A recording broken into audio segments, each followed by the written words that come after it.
안녕하세요. 영화 속 이런 법의 홍정선입니다. 한국 영화의 힘은 스토리에 있습니다. 그리고 우리나라 관객들, 영화뿐 아니라 드라마에 대해서도 스토리의 개연성 무척 중시하고요. 그런 한국, 또 우리임에도 이 개연성 모자라도 한참 모자란 영화지만 기다리고 또 열광하는 영화가 있습니다. 바로 키아누 리브스 주연의 존윅 시리즈인데요. 액션이 그 자체로 서사가 될 수 있다. 액션만으로 영화 한 편을 넘어 3편, 4편까지 만들 수 있음을 과시하며 액션의 끝을 보여주는 영화. 할리우드 영화에서 법률 뽑아내는데 탁월한 기량을 보여주는 분, 바로 허윤 변호사 모시고 함께 얘기 나누시죠. 어서 오세요. 네, 영화 소개해 주시죠. 긴 말이 필요 없습니다. 2년 만에 돌아온 존윅 3, 파라벨룸입니다.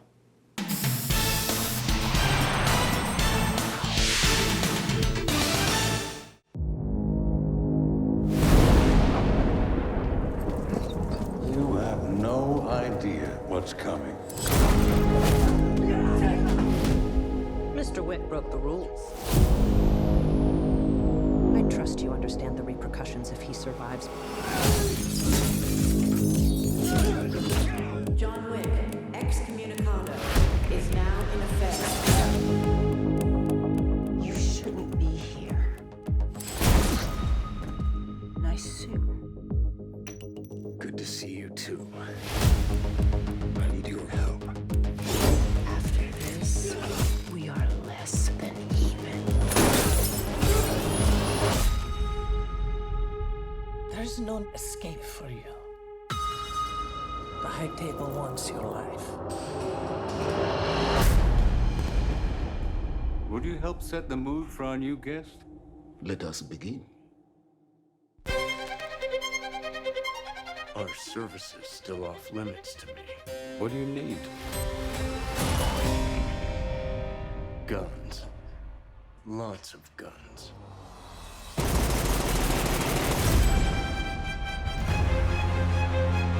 You think you can take John Wick? You got a nasty surprise coming. I've been looking forward to meeting you for a long time. And so far, you haven't disappointed. We can keep this up as long as you'd like. But this only ends one way.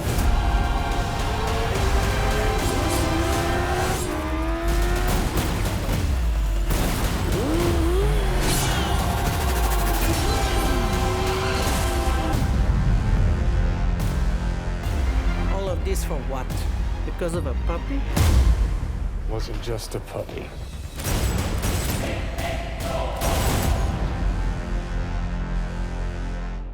네, 영상 보셨는데 이 존윅 시리즈 보니까 2년마다 한 편씩 나오네요. 1편이 2015년, 2편 리로드가 2017년, 3편이 파라벨룸이 올해 2019년. 아예 뭐 4편은 2021년 5월에 개봉하겠다 예고까지 하고 있어요. 영화 어떻게 보셨어요? 액션의 끝판왕이라고 생각이 되고요. 로튼 토마토 신선 지수에서 98%를 기록한 영화입니다. 사실 액션 영화면서 처음부터 계속 끝까지 쉴 새 없이 액션이 몰아치는 영화인데요.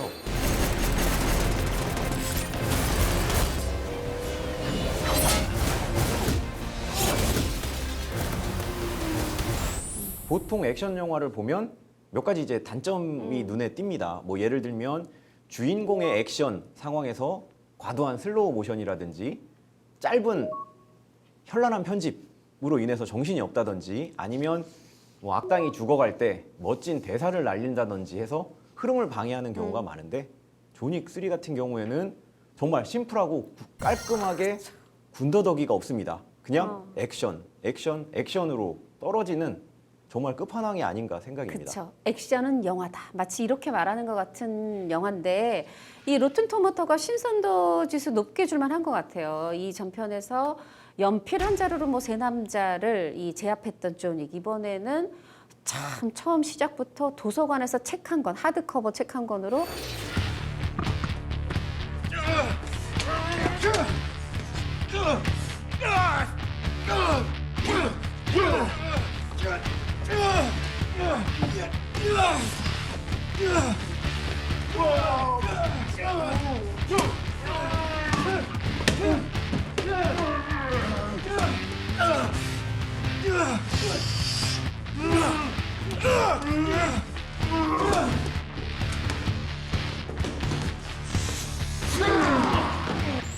마동석이 이 영화에서 원래 제의받은 역이 있다고 하던데. 그쵸. 제가 예. 이제 클로징에서 소개를 해드렸었죠. 근데 딱 제이 거절하고 이제 악인전 찍었던 건데 그게 바로 그 아시안 그 남자 이제 극 중에서는 사무라이 일본 사무라이처럼 보이고 이제 굉장히 막 칼을 많이 쓰는데 저는 이 체드 감독이 이 영화를 보니까 왜 마동석한테 3번씩 전화를 했나?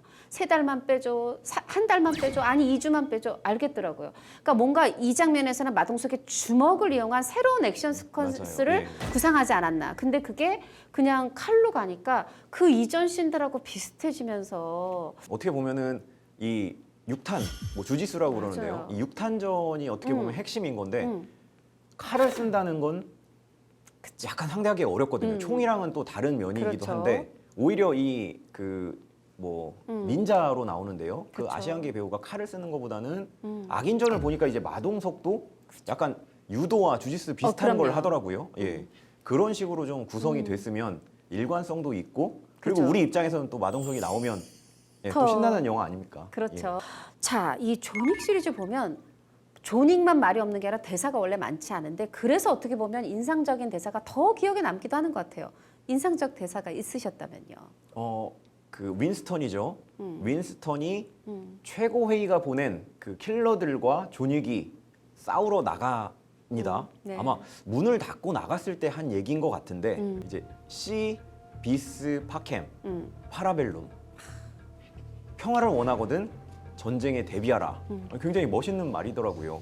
그래서 사실 이 대사를 들으면서 가장 이제 첫 번째로 머릿속에 떠올랐던 게 현재 우리나라 이 상황이 있잖아요. 아, 미국과 중국의 무역 전쟁 한 가운데 지금 우리나라가 네. 있는데요. 틈바구니 껴있죠. 그렇죠.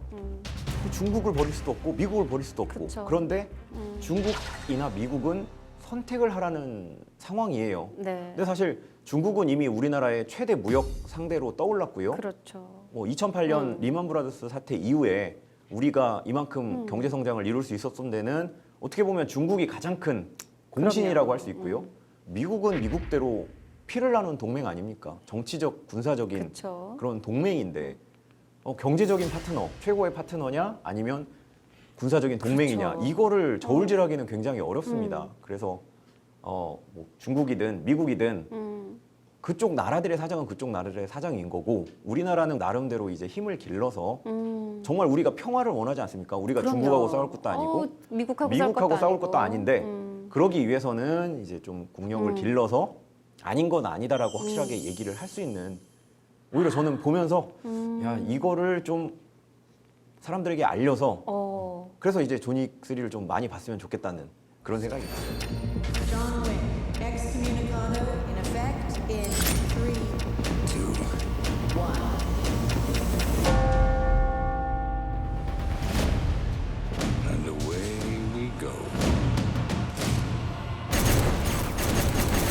여기 이 인터컨티넨탈 호텔은 이 킬러들의 어떤 무풍지대 같은 데죠. 여기에 들어가면 이 살상을 하면 안 돼요. 근데 이 존윅 2에서 이 존윅은 거기서 살상을 했고 그래서 어떻게 보면 그 끝 지점에서 3편이 시작이 되는데 국제 암살자 연맹 이 최고회의가 그래서 존윅을 파문하고 무려 1,400만 달러의 현상금을 걸어요. John Wick, excommunicado in effect 6 p.m. Eastern Standard Time.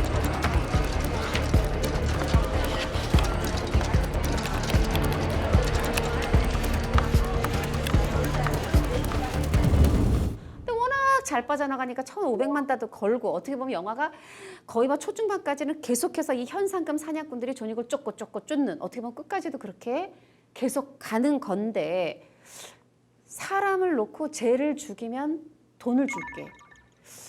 이거 뭔가 불법 냄새가 펄펄 나거든요. 어떻습니까? 당연히 불법이 될 거라고 생각을 합니다. 사실 이 살인죄 말고도 나를 죽여달라 네. 이게 촉탁 승낙에 한 살인죄인데요.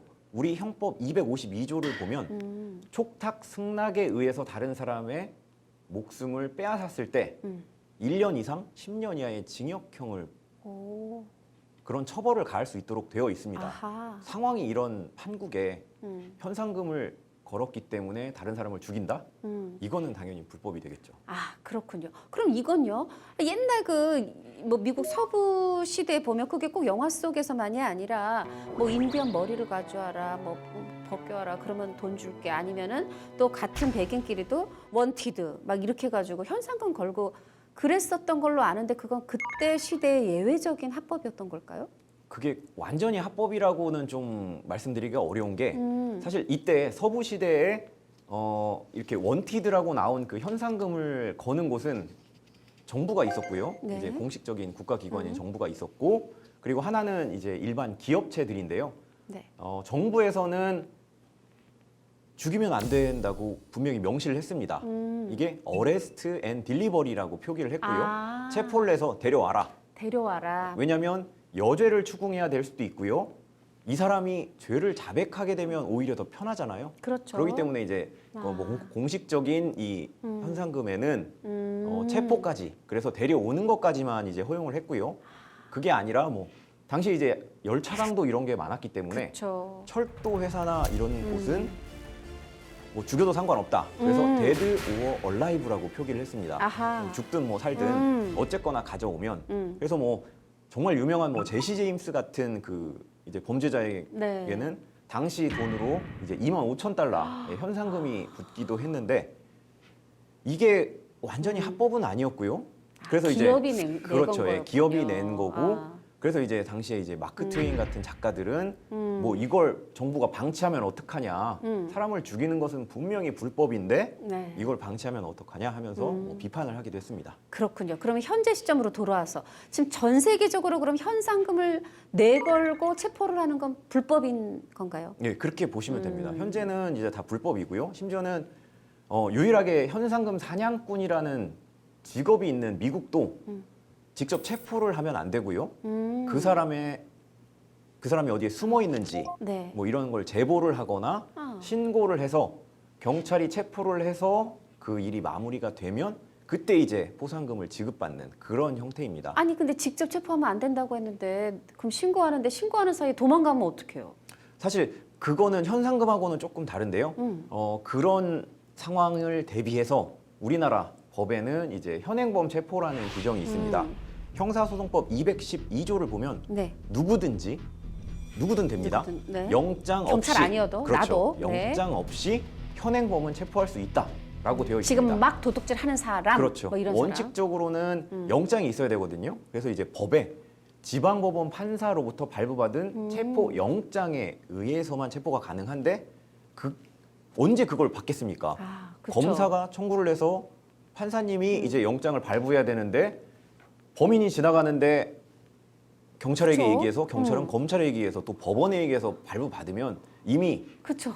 배 타고 중국으로 밀항해서 숨어버릴 수도 있습니다. 그래서 누구든지 체포를 할 수 있다. 이렇게 규정이 되어 있습니다. 그러면 그 현행범 체포라는 게 그 자체로 위법이 아닌 건지 아니면 위법하지만 어떤 조각성 사유가 있어서 뭐 처벌을 안 되고 뭐 그렇게 해도 돼라고 하는 건지 궁금하네요. 일단 우리의 그 위법성 조각 사유들을 쭉 보다 보면은 네. 법령에 의해서 처벌하지 않는 행위는 처벌하지 못한다 이렇게 돼 있습니다.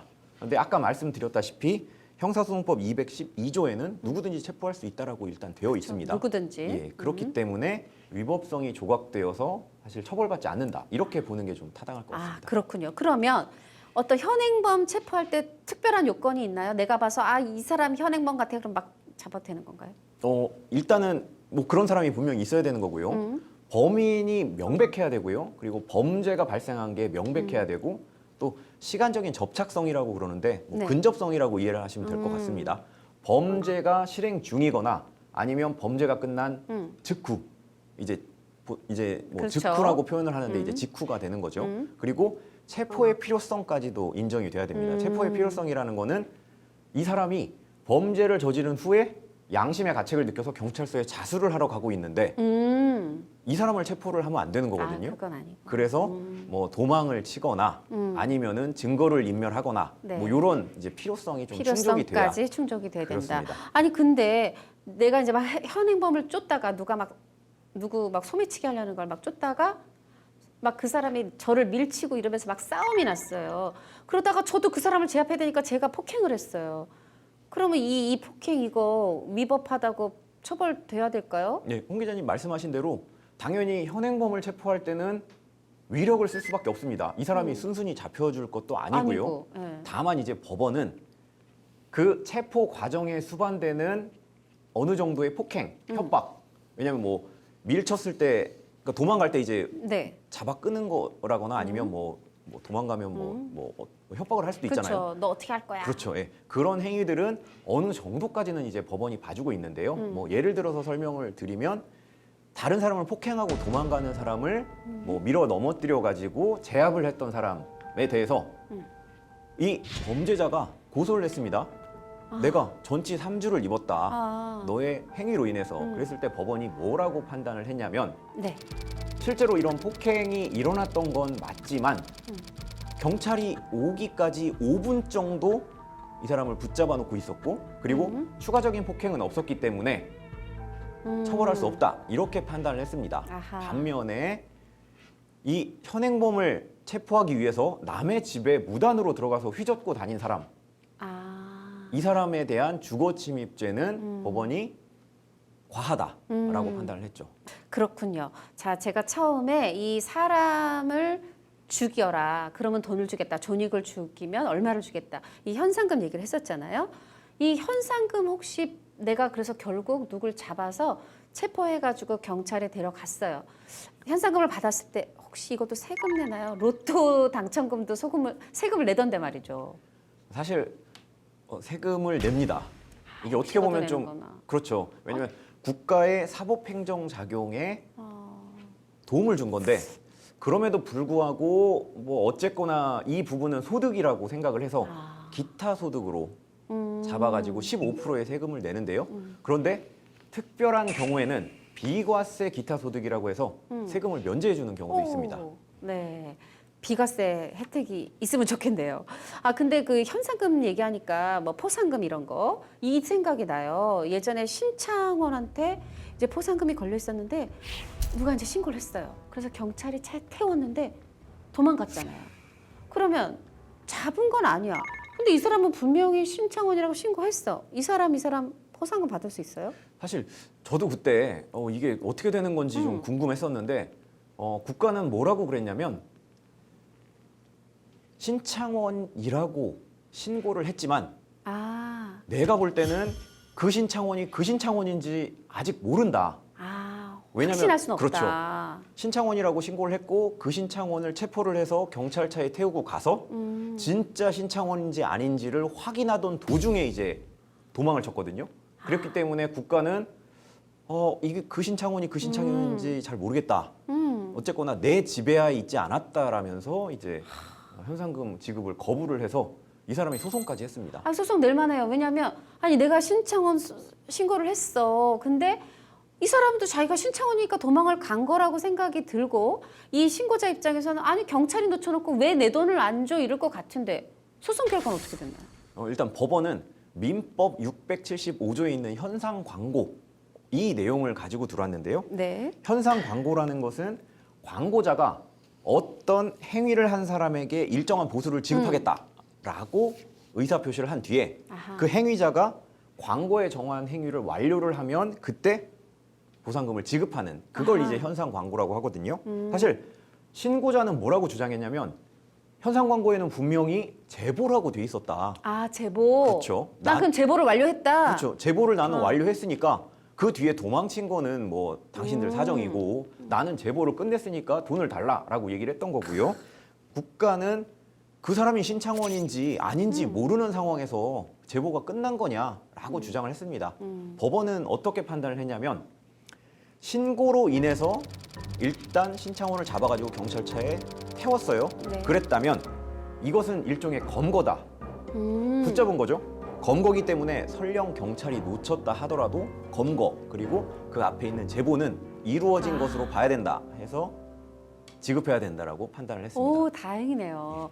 그런데 갑자기 궁금한 게 혹시 신창원보다도 더 큰 어떤 포상금이 걸렸던 범죄자가 있었나요? 예, 당시에 이제 신창원은 5천만 원이었는데요. 네. 아시다시피 세월호 참사와 관련되어서 유병원에게 5억 원의 사실 현상금이라고 봐야 되죠. 10배네요. 현상금이 있었고 아유, 그럼요. 그 많은 그렇죠. 예. 아까운 생명들이 예. 세계적으로는 이제 너무나 유명한 오사마 빈 라덴이 500억 이상의 네. 팔자를 고칠 수 있는 엄청난 그랬군요. 근데 그러면 유병원 신고해서 그럼 돈 5억 원 받은 사람도 있었나요? 이것도 애매한데요. 이게 신창원 케이스하고 또 다른 게 네. 신창원 케이스일 때는 적어도 이 사람은 신창원이야라고 판단을 하고 신창원이 있습니다라고 신고를 했거든요. 네. 근데 유병원 케이스 같은 경우에는 신고자가 단순히 변사체가 있다. 변사체가 신원을 알 수 없는 있다. 변사체가 있다라고만 이 신고를 산속에 했어요. 변사체가 있다. 예, 그래서 이제 수사기관이 그 변사체의 신원을 뭐 DNA 감식 등을 통해서 확인을 해본 결과 이제 유병원이라는 점이 나타났고요. 경찰이 당시에 이 포상금을 지급해야 되는지 말아야 되는지를 놓고 이제 시민위원회까지 열어서 네. 뭐 경론을 벌였는데 사실 이 범죄 신고자 보상금에 관한 규칙이 있습니다. 여기에는 네. 신고자에 해당이 되는지 안 되는지 등등이 이제 규정이 돼 있고 뭐 이 규정에 따라서 이 신고자는 포상금을 받지 못했고요. 이분도 이제 소송을 냈습니다. 법원은 뭐라고 했냐면 유병원을 신고하는 행위는 그 신고하는 대상이 유병원이라는 점을 정확하게 인지를 하고 그 다음에 제보를 해야 이게 완전히 완료가 된 것으로 봐야 한다. 신고자는 누군지 모르는 상황에서 그냥 신원 불명의 변사체라고 했기 때문에 유병원에 대한 신고라고 보기가 어렵다라고 결국은 이제 못 받았습니다. 제보 완료가 아니라는 거군요. 예, 그렇습니다. 아니 근데 사실 그분의 신고 덕에 유병원이 우리는 살아있는지 죽어있는지 어디 있는지도 몰랐는데 적어도 그 어떤 행방을 알게 된 건데 조금 아쉽다는 생각은 들지만 또 법의 판단을 존중해야 되겠죠. 다시 영화로 돌아와서 자 아까 제가 이 영화에서의 새로운 액션 설명할 때 이 말과의 컴퓨터 플레이를 얘기했어요. 뒷발 진짜 무섭더라고요. 근데 그렇게만 쓴 게 아니라 존 윅이 하도 온 사방에 온 도시에 이 뉴욕의 킬러들이 달려드니까 말을 타고 도망을 가요. 달려요. 근데 이게 막 자동차 왔다 갔다 하는데 달리니까 어머 저래도 되나? 약간 이런 생각이 들었는데 괜찮은가요? 제가 아는 지인이 얼마 전에 이제 지방에 갔다가 네. 말 타고 도로를 지나가는 사람을 보고 그걸 영상을 찍어서 우리나라에서요? 우리나라에서요. 어허. 네, 그걸 보여줬습니다. 네. 그래서 당시에 그걸 보면서 야, 말 타도 되나? 라고 생각을 하다가 이번 기회에 한번 찾아봤거든요. 네. 도로교통법 제1장 2조 부분을 보면 이제 정의 규정이 있습니다. 네. 여기에 보면 차마라는 단어가 있는데요. 이 차라는 것은 자동차, 건설기계, 자전거 네. 이런 걸 의미하는 거고요. 마는 말입니다. 음. 그래서 도로교통법상 차와 말이 그러네요. 도로를 다닐 수 있게 되는 거고요. 그렇기 때문에 말을 타고 다니시는 거는 합법적인 건데 뭐 신호등이라든지 뭐 도로와 관리 지켜야 되겠네요. 그렇죠. 흐름을 방해하면 안 되고 인도로도 다니시면 안 되고요. 뭐 이런 것들을 다 지키시면서 말 타고 다니시면 될 것 같습니다. 자, 이번에는 이 소피아 할리베리가 연기를 했죠. 그에게는 두 마리의 충직한 어떤 파트너라고 해야 될까? 살상의 파트너가 있는데 두 마리가 달려들어가지고 이 상대를 적을 물고 이 개가 이렇게 사람을 무는 거 특히 영화 속에서는 오시는 말이다 물던데 이거는 어떻게 개의 죄가 될까요? 개의 주인인 할리베리한테 죄가 될까요? 아니면 주인도 죄를 물을 수 없는 걸까요? 사실 형법은 자연인한테만 적용이 되는 거라 개는 아니. 그렇죠. 예, 할리베리한테 죄가 적용이 될 텐데 개를 훈련을 시키고 훈련받은 개를 이용해서 살인을 저지른다. 다른 사람을 상해하고 살해한다. 당연히 할리베리에게는 살인죄가 적용이 될 수 있고요. 뭐 여기에 이제 또 고의성 여부가 문제가 될 수 있는데 네. 사실 개를 훈련을 시켰다는 거는 이 훈련시킨 개가 다른 사람을 살해할 수도 있다라는 점을 이미 알고 있기 때문에 고의성도 당연히 인정이 될 것 같습니다. 살인 인정. 설명 듣고 보니까 될 것 같고요. 이게 워낙에 정말 살인으로 시작해서 살인으로 끝나는 사륙의 영화다 보니까 살인죄 얘기로 이렇게 마무리를 하게 되는데 또 오늘 얘기한 것 중에 현상금, 포상금 얘기 굉장히 또 새롭고 재밌었습니다. 다음번에도 또 새로운 법 얘기 해보기를 기대하면서 오늘은 여기서 마칠게요. 고맙습니다. 얼마 전 유튜브가 고객의 결정권을 강화하는 기능을 선보였습니다. 유튜브의 추천 채널에 거부권을 행사하면 해당 채널을 이용자가 다시 찾기 전에는 다시는 추천 안 하겠다. 추천할 때는 추천 이유를 명시하겠다는 내용을 골자로 하는데요.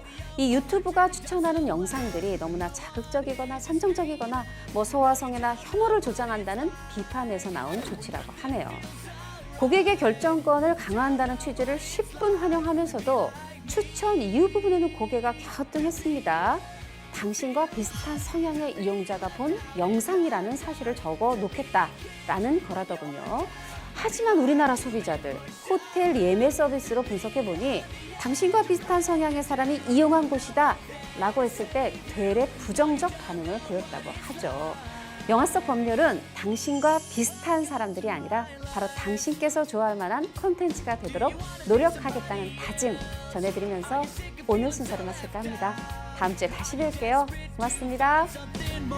before your life is over.